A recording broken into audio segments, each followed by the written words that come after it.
লোকজন কি এয়ারপোর্টে পাঠাছেন? হ্যাঁ পাঠাচ্ছি, নামার পরে সবাইকে দেখতে পারবো। আর কতক্ষণ লাগবে? সর্বোচ্চ 10 মিনিট। আর একটা কথা শুনেন ভাই, আমি কিন্তু বেশি দিন থাকতে পারবো না, অপারেশনটা করেই চলে যাব।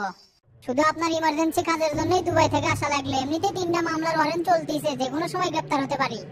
কি কইছেন? আমরা থাকি তো কেটে অ্যারেস্ট করবি? সোজা এয়ারপোর্ট থেকে বাসায় চলে আসবো, যেদিন অপারেশন হবে সেদিন খালি বাইর হবো। আচ্ছা, গেটে গাড়ি রেডি করতে বলেন, রাখলাম তাহলে। ঠিক আছে, বলতেছি।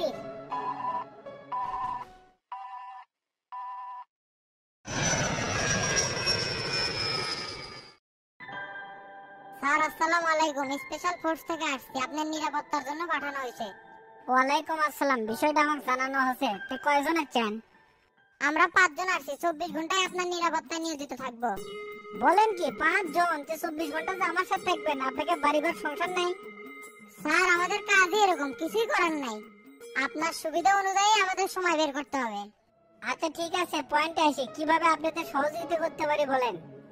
আপনার 24 ঘন্টার রুটিন এবং নিরাপত্তার জন্য সবাইকেই চেক করতে হবে, সে যেই হোক না কেন। আপনার সেফটির দায়িত্ব আমাদের, যদি কোনো সমস্যা হয় উপরে আমাদেরই জবাবদিহিতা করতে হবে। স্যার আপনার বাড়ির আশেপাশে এবং ভিতরে সিসি ক্যামেরা বসাতে যাচ্ছি। সিসি ক্যামেরা তো আছে, আবার কোনটি লাগাবেন? আমাদের কাজের ক্ষেত্রে এক্সট্রা আরো অনেক জায়গায় বসাতে হবে। যদি আপনারা সহযোগিতা করতেন আমাদের জন্য সুবিধা হতো। সবকিছু অ্যাডজাস্ট হয়ে গেলে আপনাদের আর বিরক্ত করব না। ভাই আসসালামু আলাইকুম, আমাকে বলে ডাকছেন? ওয়ালাইকুম আসসালাম। কে রে, আজকাল তোর কি আমার খোঁজ খবরই নাই? আপনাকে অনেক চেনা চেনা লাগতেছে, কোন জায়গায় জানি দেখছি। হয়তো আমার সাথে দেখছেন, কাছের ছোট ভাই। গুরু, কোথায় কি করা লাগে একটু দেখে দেন আর হাটেও আসেন, আমি না রমজানের সাথে কথা কই। আচ্ছা ঠিক আছে। এই রমজান বসে। আপনার এই জায়গায় ঢোকাই তো মুশকিল হয়ে গেছে। হাইরে বাইরে সিকিউরিটি, তাও ভালো মেশিন নিয়ে আসেনি। তে হঠাৎ করে এরকম পুলিশের আনাগোনা হলো কিসব? নিরাপত্তার জন্য প্রধানমন্ত্রী এদের মোতায়েন করছে। যদিও আমি নিষেধ করছিলাম, পার্টির একটা তো চেন অফ কমান্ড আছে, ওটা তো মেনটেন করা লাগবে। ঠিকই আছে ভাই, আপনার মতো লোকের জন্য নিরাপত্তা টিম থাকবে না তা তো হয় না। তার মধ্যে পার্টির সেক্রেটারি ক্যান্ডিডেট হোসেন, হাইফাই বিষয় এখন তো অবশ্যই দরকার। কোবা সামসে এগুলা 100 তুই যে দায়িত্ব দিয়েছিলাম তার কি খবর? হাজী সিদ্দিকের সাদাবাজি দখলদারি কিছুই কমেনি, বরঞ্চ আগের চেয়ে 3 গুণ বেড়েছে। আর রাত হলে রমরমা মাদকের ব্যবসা আর চিন্তায় শুরু হয়, আর এলে সব ট্যাকেল দেয় রাঙা। হিরোইন ফেন্সিডিল ঢাকার বিভিন্ন পয়েন্টে ঢোকে, আর সীসা বারো খুলছে পুরান ঢাকা। মাস শেষে থানাতে একটা বড় অ্যামাউন্ট যায়, এতে পুলিশ, মাদক সেবী, হাজী সিদ্দিক সবাই খুশি, খালি জনগণের হচ্ছে ভোগান্তি। মাদক আর সন্ত্রাসকে যেভাবে হোক নির্মূল করা লাগবে, এটাই আমাকে একটা চ্যালেঞ্জ। আর ইরফান সিদ্দিকের শীর্ষ বিপ্লব ওই কোন সেক্টরে আছে? ঢাকা বিশ্ববিদ্যালয় এরিয়া বিভিন্ন ছোট ছোট টিম গঠন করে ছাত্রছাত্রীদের মাঝে হিরোইন, ডেলার, গাঁজা পেটে দিচ্ছে। আগামীকাল বড় একটা ইয়াবার চালান ঢোকার কথা আছে ভাই।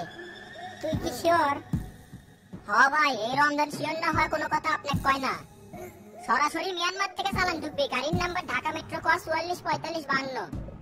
সোর্স চিকনে নিউজটা দিছে, ডেলিভারি হবে পুরান জেল গেটের পশ্চিম পাশে। এটা সংরক্ষিত এলাকা, যাতে কেউ সন্দেহ না করে।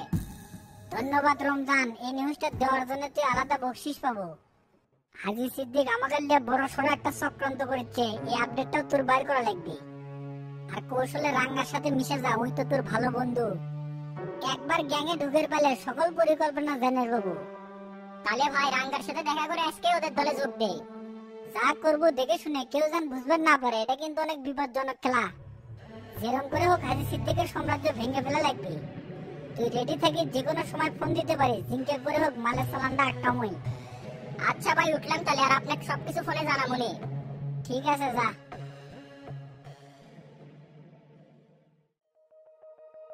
আপনার নাম? আসলাম। একটু ওয়েট করেন, আপনার কাগজপাতি আমরা চেক করে নিই।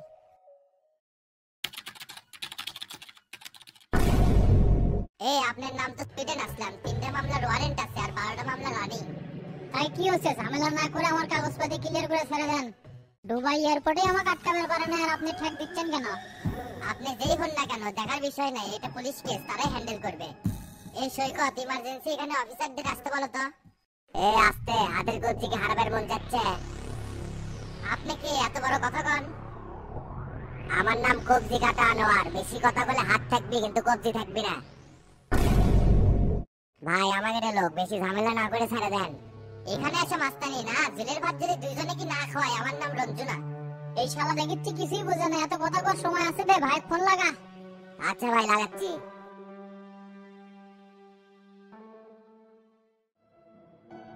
বস, রঞ্জু নামের একটা অফিসার ডিস্টার্ব করছে, আপনি একটু কথা বলেন।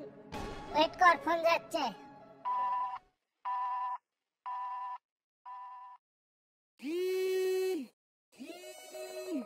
কাম হয়ে গেছে, ফোন চলে আসছে। রঞ্জু সাহেব, কাকে আটকাইছেন? স্যার, একটা কুখ্যাত সন্ত্রাসী আটকাইছে, যার নামে 12টা মামলা রানিং আর 3টা মামলার ওয়ারেন্ট আছে। তারপরে এখানে এসে হুমকি ধামকি করতেছে। স্যার, এনাকে পুলিশের হেফাজতে নেওয়া লাগবে। ওই বিষয়ে আমরা দেখবনি, আপনি ওনাকে ছেড়ে দেন। বলেন কি স্যার, এরা তো 1-1.5 বছর পর পর এসে দেশে অকারেন্স করে চলে যায়, এদেরকে ছাড়া যাবে না। তার চাইতে একবার পুলিশের হেফাজতে গেলে জীবনেও বার হতে পারবি না। আপনারা তো মাথা ব্যথা কেন? যা বলতে তাই করেন, তাছাড়া কিন্তু সর করে দেব। It's my order.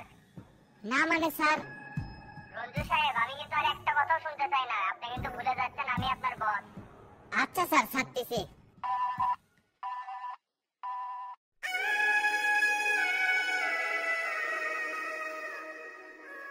ফেসটা মনে রাখবেন, নেক্সট টাইম যেন এরকম ভোগান্তিতে না পড়তে হয়।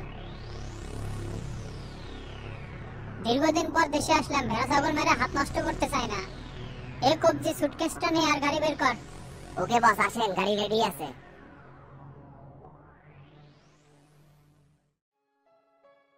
কেন্দ্রের অবস্থা তো গরম, কমিটি বাতিল করে দিছে, শামসু এবার সেক্রেটারি হবে। এই জন্যই তো করছিল সুখবর আছে। এটা তো দেখেছি শামসুর সুখবর, তে আমার কি লাভ হলো? সব সময় লাভ লসের হিসাব করলে হবে, রাজনীতির মাঠে ধৈর্য ধরা লাগবে। ওস্তাদ যেহেতু সুখবরের কথা মুখ দিয়ে বাইর করছে, তাহলে কিছু একটা হবে।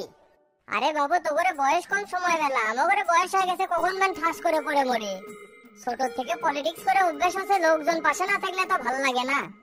আর যে যুগ জামানা পড়ছে, তলে চেয়ার না থাকলে মানুষজন তো বলেই না। গতকাল একটা নিউজ দেখলাম, মাস্টার স্থানীয় সরকারের বলে নির্বাচন দিবে। বাটুলের বিরুদ্ধে কিন্তু একটা শক্ত ক্যান্ডিডেট দাঁড় করে দেওয়া লাগবে। যে কাক সিলেক্ট করবে চাচ্ছা? অনেক আগে তো একবার টেরার কথা কওয়া হয়েছিল, তারপরে আর কোনো আলোচনা করা হয়নি। তা টেরার তোর নিয়ত কি, নির্বাচন কি করবো? আপনি আছেন, ওস্তাদ আছে, আপনারা যা করবেন তার বাইরে কেউ যাওয়ার পারবো? শোন, আমার হিসেবে তুই যোগ্য ব্যক্তি, ক্যান্ডিডেট হওয়া তোর পিছনে মন থেকে খাটবো। আল্লাহ আল্লাহ করে যদি তো ওই চেয়ারে বসাতে পারি, বাটুল চেয়ারম্যানকে একটা ডলা দিমই। বাটুলের ডলা দেওয়ার জন্য চেয়ারম্যান হওয়া লাগবে না, আপনারা খালি অনুমতি দেন, দেখেন ও কি করেছে আসি। শালাক তো লাইটটা আমাকে গ্রুপ থেকে বাইর করছি, ওই যে সুসার সুসে একটা লোক দেখার পান না। গতকাল তো আয়না লেখলে মাঠে নামছিলাম, দক্ষিণ পাড়া, পশ্চিম পাড়া, লক্ষ্মীপুর ক্লিয়ার।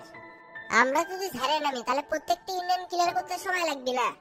তুই এক কাজ কর, প্রত্যেকটা ওয়ার্ডে ঘোরা শুরু কর, আর যার যা প্রয়োজন দিতে থাক। টাকা পয়সা যা লাগে বালুর পয়েন্ট থেকে নিতে থাক, ওটা মাস শেষে আমি দেখবো নি। মেম্বার চেয়ারম্যান হাতে না থাকলে এলাকা কন্ট্রোলে থাকে না। 9 নং ওয়ার্ডের 16 গ্রামের প্রাইমারি স্কুলের পিছনে একটা মসজিদ হচ্ছে, ওরা 1 লক্ষ টাকা চাচ্ছে। হ্যাঁ হ্যাঁ, দিয়ে দে, ওটা তো ভালো কাজ। আর ওখানে যে দায়িত্বে আছে তাকে বলিস ভোটের সময় যেন আমাদের দিকে একটু দেখে। ডাবলু চাচার সাথে আমার কথা হচ্ছে, টাকা দিলেই ওরা সবাই আমাকে ভোট দিবে।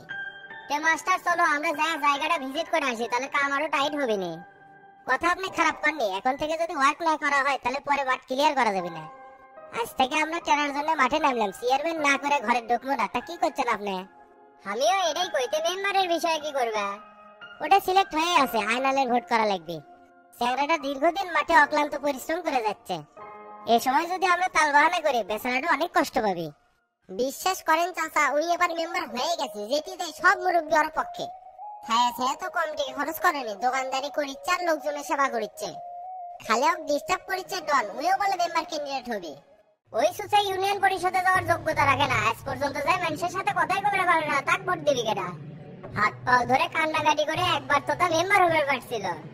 সারা জীবন প্রতিজ্ঞা করে যদি কোনোদিন মেম্বার হতে পারে, তাহলে আমার হাতের তলার পশম চালান লাগবে। প্রতিদ্বন্দ্বী কখনো দুর্বল ভাবতে নেই, ভোট খুব বেইমানি জিনিস।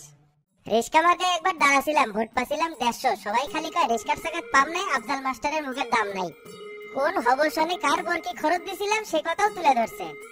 এরপর থেকে ভোটের উপর আমার বিশ্বাসই উঠে গেছে, কখন কার মন ঘুরে যাবে কেউ কবার পারবি না। তো যাই হোক, ওটা হোক, চলেন। আচ্ছা চলো। কি রে, গতকাল এতবার ফোন ছিল কে, কি হয়েছে? আরে ভাই, আপনি একটা লোক হলেন, প্রয়োজনের সময় তো ফোন ধরেন না। গতকাল তো পার্টি অফিসে মাস্টারের আবির্ভাব দিয়ে দেছে। কোন কি ভাই, ওরা জানে না আপনি তো তাদের লোক। একবার কেসাল করে পার পাশে, সেকেন্ড টাইম কোনো ছাড় দেবো না। কপাল ভালো আমি জেলেতে ছিলাম, তা না হলে টেরার ঠ্যাং ভাঙিয়ে দিলাম নি। এই সব তো পার্টি অফিসে যাবো, চুপ থেকে থেকে শালাকে দিন দিন সাহস বেড়ে যাচ্ছে। কমিটি আর ভাঙবে না সেটা আমি বুঝতে পারছি, ওদের সব ছিল শামসুর ধান্দাবাজি। গতকালকে নিউজ দেখছেন কেন্দ্রীয় কমিটি তো ভাঙিয়ে দিয়েছে। কোষ কি রে, সারাদিন ধরে দই করে কখন যে ঘুমাচ্ছি, ইউটিউবে যাওয়ার সময় পাই নাই। সেন্ট্রালে যেহেতু কমিটি নাই, তাহলে আমাদের কমিটি কেটে ভাঙবে? ভয় তো করেছি পরবর্তী সময়ের হুই উঠছে, শামসু বলে সেক্রেটারি হবি। অত ডালি আদেশের না মুখতে বাঘ মারাই যায়, ওটি আরো হেডাম ক্যান্ডিডেট আছে। সবে মাত্র দলে যোগ দিল, 5-6 বছর স্যান্ডেল ক্ষয় করুক তারপরে সেক্রেটারি হোক।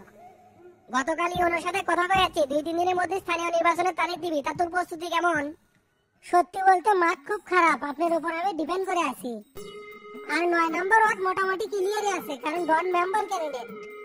ওয়ার্ড জেলে ভোটার সেলে ভোট যাতে আমাকেও দেয়, আপনি খালি সেই ব্যবস্থা করবেন। মেম্বারের ভোট তো খুব ক্রিটিক্যাল রে, 10 বছর আগে কথা আঙুল দিয়েছিলাম সেটাও তুলে ধরবি। ওনলি চিন্তা করলে হবে, নিজের ওয়ার্ড যদি কন্ট্রোলে না থাকে তাহলে মানুষ দাম দিবে। আপনি খালি আমাক মেম্বার বাটুল ভাই চেয়ারম্যান বানিয়ে দেন, তারপর দেখেন কি টাইট কামটা হয়। আর ইওনো তো আপনার কাছের লোক, রাজনীতি করে আরাম পাওয়া যাবে, টাকাও ইনকাম হবে। আল্লাহর রহমতে আপনি সেক্রেটারি হোসেন, ভোটও চলে যাচ্ছে, কাম এবার 100 বানান লাগবে। 2 চাপ যদি একসাথে দেশ তাহলে লোড টিকা করে নি, ছবি খাবি তো আমার সাথে নাই। কি করেন আপনি? সবিক সাথে তো ঠিকই আছে, গতকালই কথা হলো, করছে নিয়োগ করে চলে, করছে যে আরেকবার খালি চেয়ারম্যান হয়ে নি সব প্রতিশোধ মোমো। আরে ওই হচ্ছে 1 নম্বরে ফাউল লোক, সকালে এক কথা কয় বিকেলে আরেক কথা কয়, ওর উপরে আমার কোনো বিশ্বাস নাই। কেন্দ্রের থেকে আমার সেক্রেটারি বানাচ্ছে, ওই বড় মাইন্ড করছে।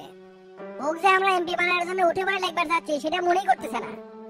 তোর ভোটের মধ্যে যদি তুমি তাল বাহানা করে তাহলে ওক আমার একটা খেলা দেখাবো। যাক ভাই, শান্তি মতো নিঃশ্বাস নিবার পাচ্ছি, আপনার উপর তো ভরসা করছিলাম, রাইট আছে। বন তুই মাঠে ওয়ার্ক করা শুরু করে দি, 9 নম্বর ওয়ার্ড কিন্তু তোর উপর ছেড়ে দিছি, সেই মোতাবেক কাজ করে। আমি তো অলওয়েজ মাঠেই আছি, কিন্তু শালা আয়নাল ডিস্টার্ব দিচ্ছে। সব পাড়ার ময় মুরব্বী শালা হাত পড়ছে, যেটি যাই খালি ওর নামই শুনি। দরকার হলে ভোটের আগে ওর গুম কর্ম, জনগণ যদি ক্যান্ডিডেটই না পায় তাহলে কাক ভোট দিবি? টার্গেট তুই মেম্বার, আমি চেয়ারম্যান, হিসাব ক্লিয়ার। ভাই প্রচারণা উপলক্ষে একটা সমাবেশ দেওয়া হোক নাকি? তাহলে কাল বসে একটা ডেট কর। এই অনেক গাড়িটা ভাই করতে পার্টি অবস্থা ঘুরে আসি দেখি কি হচ্ছে। আচ্ছা ভাই, করতেছি। এ চেয়ারম্যান সাহেব যাবেন নাকি? হ্যাঁ যাবো, তোরা গাড়ি যাই বসে, আমি আসতেছি। ঠিক আছে, আসেন।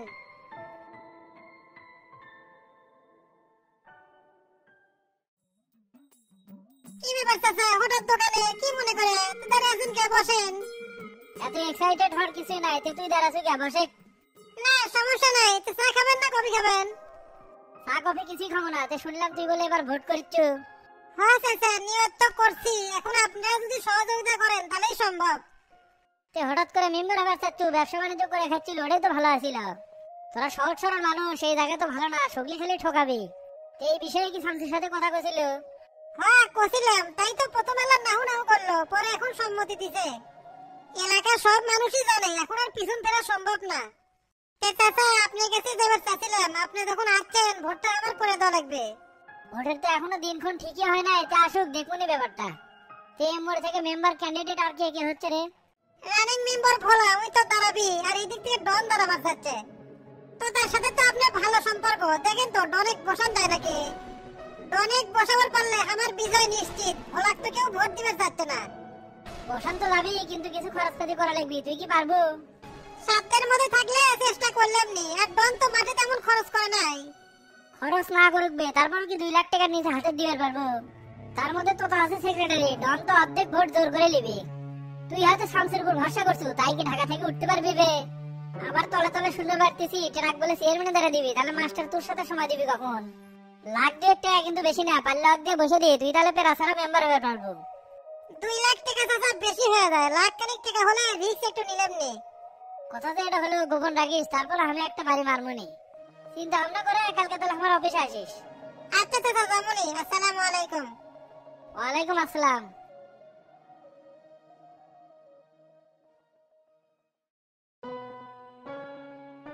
দেলোয়ার এই তো কিন্তু তিনাক মানাছি, খবরদার নড়াচড়া করবো না। টানা 2 দিন তো খুঁজেছি, পরে ইনফরমেশন পেলাম বরাতলা আমার মধ্যে তুই থাকিস।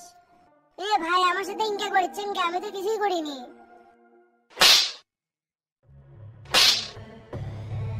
কিছুই করিসনি তুই, তাহলে জঙ্গলের মধ্যে বলে থাকিস কে? মারা বন্ধ করলেন কে? তাহলে কোন বড় চাওজ আমার মনে পয়েন্টে বালুর গাড়ি আটকে দেয়। ও কেবল বুঝলাম কি জন্য আমাকে মারিচ্ছেন, ওটা তো আমি করিনি, ডন কয়ে দিছিল। এরপর থেকে তো গাড়ি রেগুলার চলিচ্ছে, আমি তো আশপাশেও যাইনি। ডন কি তোর বাপ হয় যে ওই যা কবি তুই তাই শুনবো? ভাই আমার ভুল হয়ে গেছে, ওই একদিনই গাড়ি ঠেকাছিলাম, আর আমি জঙ্গলে জঙ্গলে পড়ে দেখি পাওনাদারের হয়ে। এই শালা নিজা কথা করছে, মধ্যে তোরে কান্দে তুলে নিয়ে যাই তো ভাই। আমি যা করছি সত্যি কথা করছি, এরপর থেকে যদি বালু পয়েন্টে দেখেন আমাকে নিয়ে যান। আর এর পিছনে কেউ যদি ষড়যন্ত্র করে থাকে সে হচ্ছে ডন। ঠিক আছে, এবারকার মতো তো মাফ করলাম, নেক্সট টাইম জানি তোর নাম কোনো জায়গাতে না শুনি। এ মিজান, এই গাড়িটা স্টার্ট দে।